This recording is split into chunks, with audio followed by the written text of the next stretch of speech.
امام رضا علیہ الصلوۃ والسلام ارشاد فرماتے ہیں کہ اگر کوئی انسان پریشان ہے، اگر کوئی انسان مشکلات میں گرفتار ہے تو اس کو چاہیے اس عمل کو انجام دے، پروردگار اس کی تمام مشکلات کو آسان کر دے گا۔ امام فرماتے ہیں کھڑے ہو، کھڑے ہونے کے بعد 2 رکعت نماز کو پڑھو۔ پہلی رکعت میں الحمد کے بعد آیت الکرسی کی تلاوت کرو، دوسری رکعت میں الحمد کے بعد انا انزلناہ فی لیلۃ القدر کی تلاوت کرو۔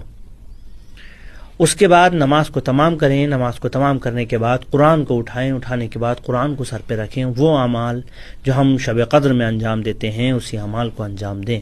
قرآن کو سر پہ رکھنے کے بعد کہیں بعلی بفاطمۃ بالحسن بالحسین، اور یہ سلسلہ امام زمانہ تک جاری رہے۔ اس کے بعد امام رضا ارشاد فرماتے ہیں اس عمل کے بعد آپ مصلی سے کھڑے نہیں ہوں گے، پروردگار آپ کی مشکلات کو، آپ کی پریشانیوں کو حل کر دے گا۔